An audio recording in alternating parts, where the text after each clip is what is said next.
taking us directly into the project settings.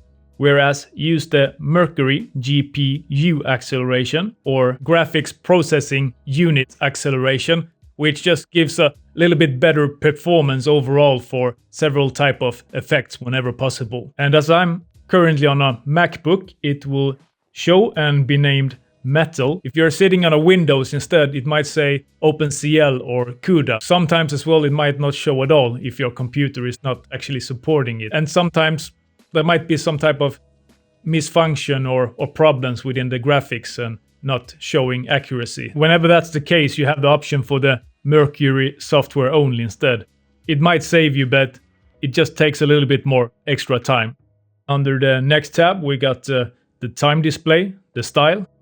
Another alternative for changing the timecode, giving a footage a start time to use media source, using the timecode that's embedded in the footage or set to 0 as a default. Then possibly change the default base or the frame rate, which is currently set to a standard or default of 30. And of what I understand, this is not really that big of a game changer, as it's already set within the actual footage or the composition setting, so it shouldn't really make that big of a difference. Even if you will set it to the 30 now, would actually be overwritten with the comp 24 FPS if you're using that or whatever you're using seen in the display here. Similar to any type of images that doesn't have a set FPS, they will just default back to the last composition settings for those FPS. So if you're having the composition settings at 24 FPS, those images will default to 24 FPS. Moreover, we're able to change the display style to frames instead of the timecode, and it will change both here in the display to the very left and also for the time bar up in the timeline.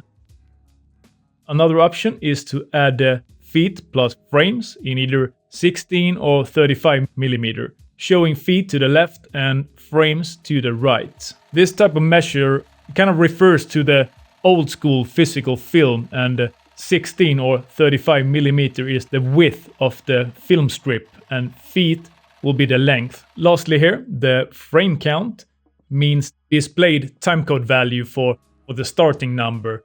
So it will go back to the source as a default, or it will go to 0 if there is none, whenever you're setting it to the default timecode conversion, or change to always start at 0 or at 1 frame if you like. Jumping over to the icon on the right of the rocket, which now is saying 32 BPC or bit per channel, the color depth of the project. Throwing us into the next tab of the project settings, color. Under color management, the color engine, we're able to kind of swap between the Adobe Color Manage and the OCIO Color Manage. And OCIO standing for the Open Color Input or Output. Color management is a type of system that ensures the color accuracy, that colors will be shown in the same way on different type of devices as in cameras, monitors, or different type of printers, for example. It just ensures that anything you see on your screen looks the same on other types of screens or within print. While then the color engine is the kind of tool or system that helps the conversion between the actual different color spaces. So it's interpreting or mapping the colors correctly, if you will, on different type of devices or different type of output formats. First, default option, the Adobe Color Manage and Adobe Color Engine, the ACE, uses an ICC profiles or an International Color Consortium as a kind of neutral color management system intended to function on all operating systems and software to define, store and convert color data across different type of color spaces, just like the RGB. And then we got the OCIO Color Manage, which uses the OpenColor.io system.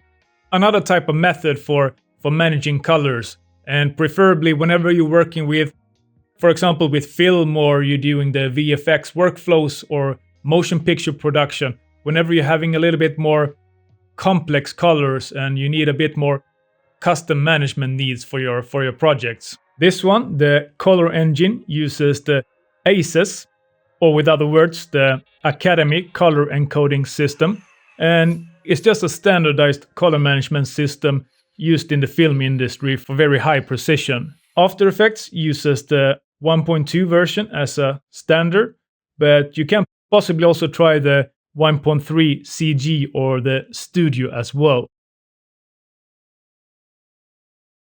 Lastly, of what I heard, or more correctly, what I read, it should include, here quoting, some new features and enhancements, setting the stage for the ACES 2.0, such as the ability to set the rules in the config file to an assigned color space. But if they actually is doing this or not, I'm not fully sure of if it's actually optimized for it yet or not. So might be something that you want to try check out, and if you can see some nice differences, as always, let me know in the comments down below. There's also a custom option to either select and reload any type of custom variations.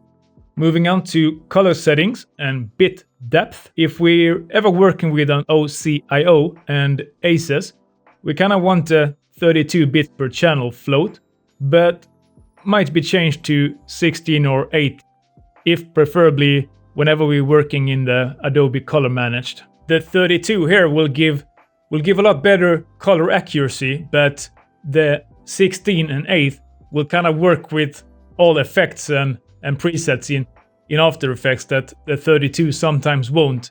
And the 16 and the 8th one will also work a little bit faster, but is not really optimal for those a bit more complex coloring, as with the motion picture production or any type of VFX workflows of film where you just need very accurate type of coloring. We got the 3D LUT, or the lookup table. Then the actual interpolation is referring to how a LUT, also known as something to apply to a footage to change or enhance the footage color or the tone, the whole feeling of it. It's like you're adding a separate file with a filter to it to kind of interpolate it or filling in the color values. There's also an option using the Trilinear method, and a newer one as well, Tetrahedral, but that one will need a GPU acceleration. It's intended to smoothen gradients and giving a bit better looking results whenever you are applying some LUTs. The working color space, the whole color environment where all the color operations are happening, as it's kind of making sure that it's a consistent type of appearance of coloring throughout all your different type of footage. Choose from this list over here, whereas show all if needed, and perhaps set it to none or based on your final output to maintain a little bit of accurate colors throughout your whole project. Then being able to change display color space to determine how colors are shown in the monitor and ensuring they appear correctly. This setting kind of helps you preview how your project will look like on different type of screens without actually affecting the color data within the composition. I will swap the color engine back to the Adobe Color Manage again, and now we're able to change the assume working gamma to either the 2.2 sRGB, or with other words, internet standard RGB, and it's mainly used for standard type of monitors or web content viewed in kind of brighter environments. While then you have the gamma 2.4, the Rec 709, suited for kind of like the television or any type there is a little bit of darker viewing conditions. Then overall, for the linear light footage, the linear light will be converted to gamma encoded values using either 2.2 gamma or 2.4. And as soon as setting a working color space, this type of gamma option will be grayed out. But instead, we may choose to enable Linearize working color space and then automatically using a 0.1 gamma, which is intended to more accurately reflect how colors blend more naturally and make correct halos and fringing when high contrast saturated colors are blended together. We can actually use only blend colors using a 0.1 gamma.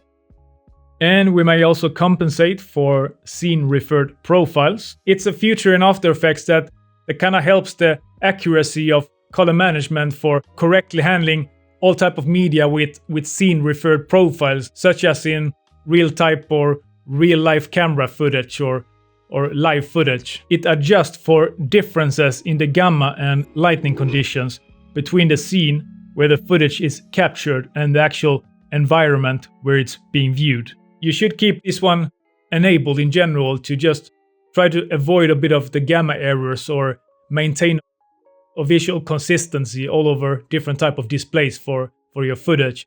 But there might be times though when turning it off might help when you're trying to perhaps render an older project and you just want to maintain that older look of it. Next tab we got audio. We're able to change the sample rate, which defines how many audio samples are captured per second, down from 22.050 kilohertz as the type of frequency or the number of times a sound wave oscillates or with other words moves back and forward per second, up to all the way to 48,000 kilohertz. But here the 44.100 is kind of the music standard, if you will. But the 48 it gives a bit higher quality, and you also have a bit more maneuverability or a little bit extra flexibility within the editing process. But it still comes with the price tag though of little bit extra file sizes and also some more computer processing. Moving on, we have the expressions engine, which processes code that kind of automates animations. And there are two different types. We have the JavaScript engine, which is the newer and faster one of them, and it's based on the modern JavaScript. And then we got the legacy ExtendScript engine, which uses an older version. You might want to use the JavaScript engine anytime you're working with a current or a new project, and as it would just give a more modern type of coding and better performance overall. But there might be times when you're working within an older project before this actual method was there. So to actually get the compatibility with those older projects and those older scripts, perhaps, you can always default back to that old method.